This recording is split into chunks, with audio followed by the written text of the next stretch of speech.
So far, everything's looking pretty good. I'm going to show you my turnips in a minute that I planted in the fall, and they're just now coming up because the weather was so crazy. I have got everything watered. I do have some starts coming up. I may or may not be a little early, but it's okay. We can up pot into these. We'll be all right, I think. Update on what's going on around the farm. The beavers are gone again. We had a pretty heavy rain Thursday, but there wasn't a lot built back before the rain, and there's not a lot of change since the rain. Maybe they're gone. When I go back there and check on them, there's always fresh trees cut down, or like limbs that are on the little short trees on the creek side. Yeah. I mean, I don't know. I don't know the behavior of beavers. So I guess I need to study that a little more. I did get some lights in here, but they are not, they're not very bright. Pa said bring a regular light bulb out here and plug it in. So I may try that. We'll see. I've got to get out here.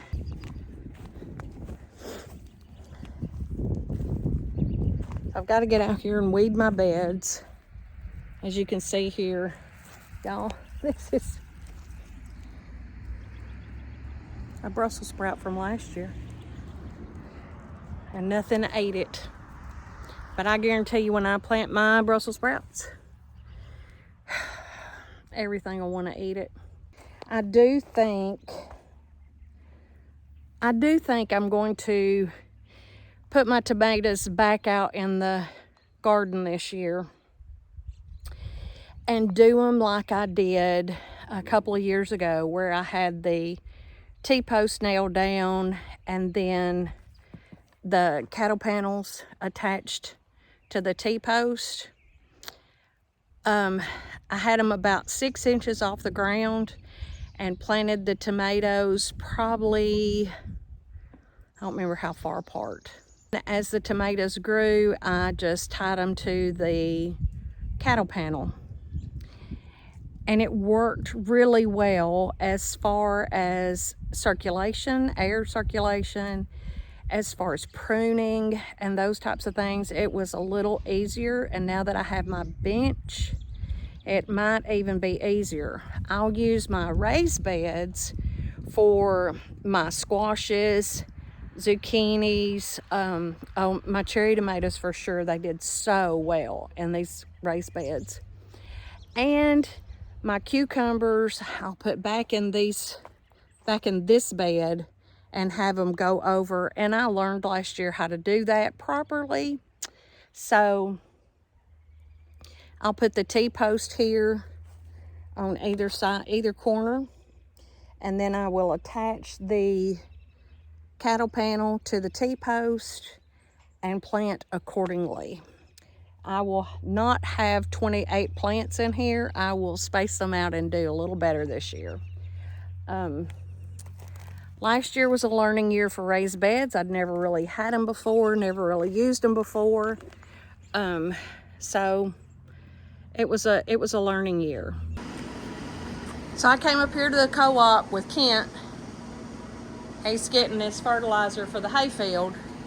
And these are the fertilize bins right here. And I'm gonna show you how they do it. You tell them what you want, how many acres you've got, and what you're fertilizing for. And they tell you what you need, how much of each you need.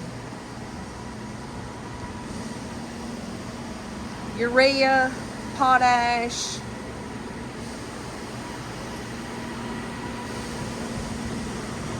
all different.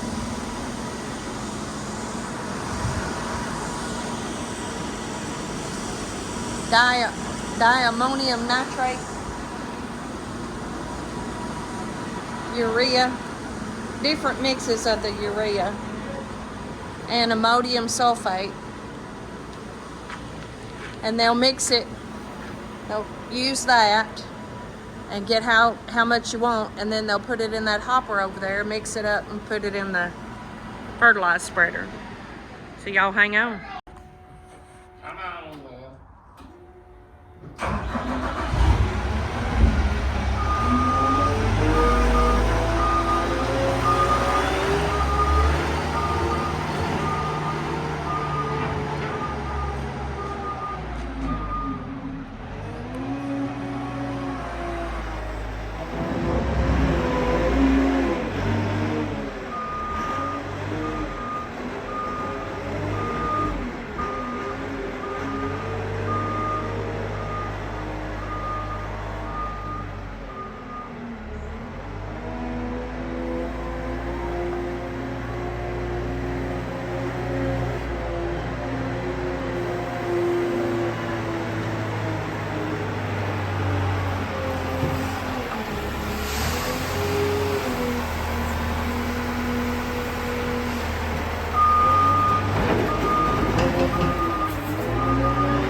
Red looking, orange.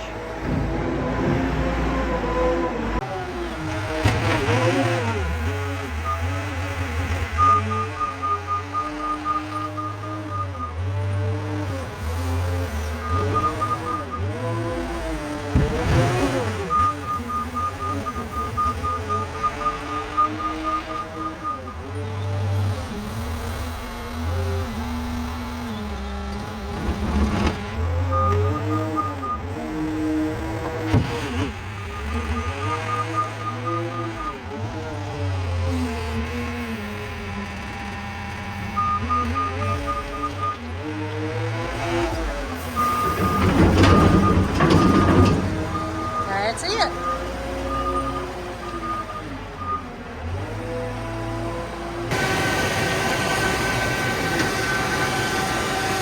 Here you see it throwing it in the mixer right here.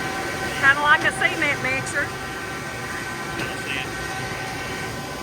I see it a little bit.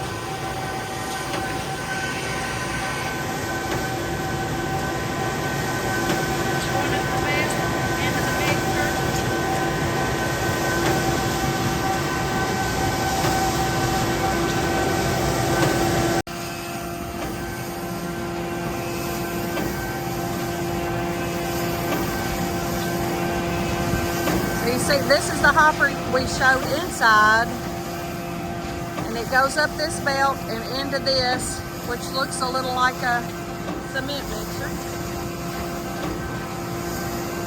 And it'll mix it all up really well, and then it'll bring it up the chute, up the conveyor, and out into the spreader.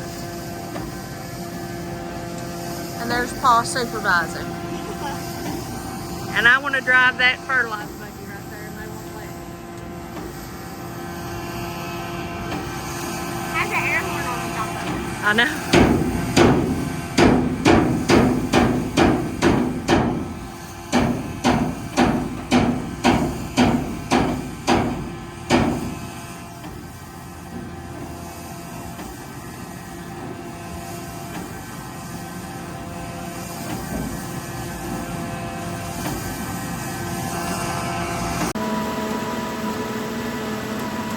What load number this is.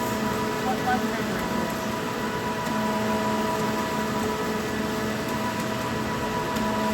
This is load number 4. Load number 5 going in, y'all. I said, you want to know why hay's so expensive? Those are little gold nuggets going in. There's our mix master Lance up there watching it, overseeing the job.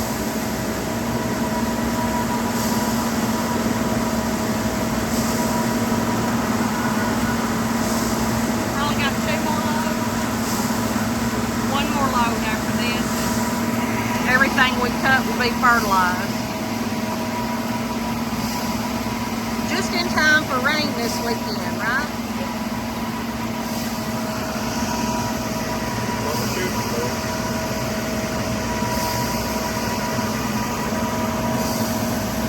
So there you go, y'all.